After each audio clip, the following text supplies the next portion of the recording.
Trying to take time off for the holidays or a family vacation, but people just won't leave you alone?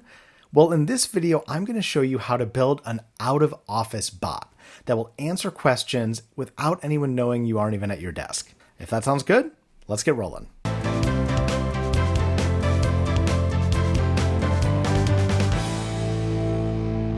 So to build our out-of-office bot, we are going to use custom GPTs in ChatGPT. Now, why is this the perfect solution? Well, a couple of reasons.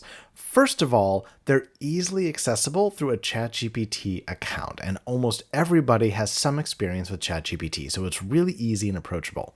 Second, it's shareable. You're able to publish this, give people the link, and they can come ask it questions just like they would with ChatGPT or Copilot, but it's going to give your custom responses. And third, you don't have to really build it. We're going to have ChatGPT do all of the work for us. So what I've got on screen, this is the custom GPT homepage inside your ChatGPT account. You can access and use these custom GPTs with a regular account. To build one, you're going to need a pro account. That's about $20 a month. I think it may be discounted if you buy annually. Totally worth it. You get a ton more prompts. You get access to custom GPTs. And worst case, you can just do it for the 1 month you're out. $20 is a worthwhile investment to have people not asking you questions while you're gone. Have any questions so far? Go ahead and leave them down in the comments. I read and respond to every single one, and I'm more than happy to help. So from this screen, you can see there's all kinds of existing GPTs we can get. This is how you would see it if you were coming in to, share it with someone, but we're going to go up to the Create button. Now, when we click Create, we're going to see this window comes up, which is the designer for custom GPTs. Now, on the left side, this is where we're able to configure it with all of our custom instructions, and on the right, it's going to show us what we're building as we build it. Now, back on the designer, there's several fields we want to fill out. We can add in a picture if we want to, don't need to. We can name it, we can give it a description, but most importantly is the instructions and the knowledge. That's the most important piece because that's what makes this custom. Otherwise, it's just going to be like a regular chat window. So these things, the instructions and the knowledge, they make it custom. They give ChatGPT specific instructions to follow. Everything else is just a nice to have for your users. So we're really going to focus in on those two sections. Now, like I said, we're going to have ChatGPT do all of the work for us. So I've got a ChatGPT window here. So I'm going to go ahead and paste in a prompt that I have frequently used for ChatGPT. So act as an expert on ChatGPT, telling it how we want to behave. I need your help creating the inputs to build a custom GPT. The custom GPT needs to be able to answer the basic questions I get asked as a finance business partner. I will be providing answers to common questions.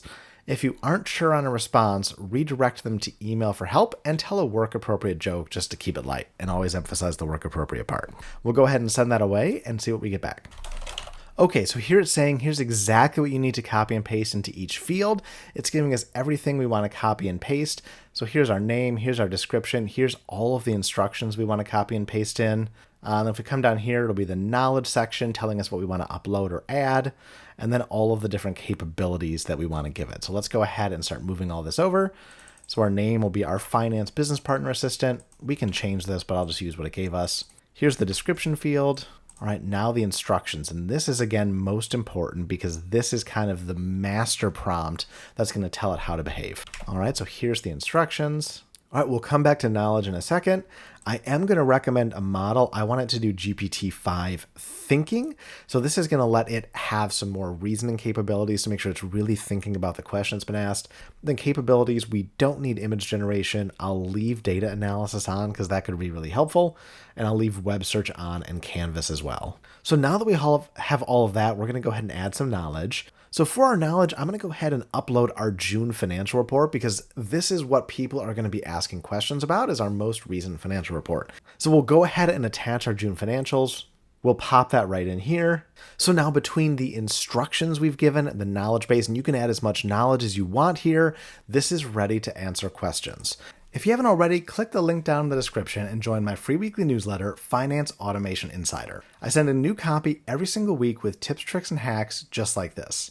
Plus, when you join, I'll send you a free copy of 15 5-minute finance automations that you can use today to start saving hours. So again, Click the link down in the description so you don't miss another issue. So with all of our information loaded, let's come over here and ask ChatGPT a question to see what we get back. So let's start with something simple that would be in the knowledge base. So let's start with something simple like, why is my headcount report so high?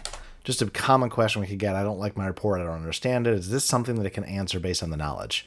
Okay, so this is good. So it's pulling everyone coded to the cost center, not just the people who actually report to you. There was an answer in the Q&A library, so headcount reports use cost center coding from HR. If someone's payroll is charged to you even temporarily, they'll show up in your report. Finance or HR can fix this with an allocation or reclass. And then it goes on to say, if you want, tell me your cost center, and I can help you identify what's driving this spike. So if I've given it information on that, it can answer the question. So that's really cool. All right, let's go ahead and try another one. Can I still submit a purchase request for this month? Okay, it's saying yes, you can still submit one as long as the approval process is followed, and it's going the cutoff. Confirm the cutoff with finance. So I guess I didn't say that explicitly in there. Let's ask a question that it doesn't have the answer to. So what's something really crazy? Could you tell me what my budget will be next year? So it shouldn't have any information on this. It should come back and tell a joke and say to send an email. Great. So it's saying, I'd love to give you a clean answer, but this is not in any files. This will need a human touch. Please send finance a quick email. And here's a funny accounting joke to soften the blow. Why don't budgets ever tell secrets? Because they always get spread around. So not necessarily the funniest joke in the world, but it did exactly what we asked it to. It didn't guess. It didn't hallucinate. It said, I don't know. Please email someone. Now let's see if we can reference our knowledge. So I gave it the financials. Say, could you please summarize our financial performance in June? We'll send that away and see if it can reference the knowledge that we've given it and come back. Awesome, and it is. So overall financial highlights, we've got revenue increased, gross margin weakened, and then there's some point of sale insights, customers shifting away from food purchases. We're still researching that trend, and then midday transactions increased, and it's saying I can help you make a summary or explain the results. So any knowledge you feed in here, whether you put in the instructions or whether you attach it, it's going to look in and reference that. So again, go through your files, go through emails, see what questions you're most commonly asked. If people are asking about the budgets, load in the budget file so it can answer basic questions. If people are asking about headcount, go ahead and load those in too.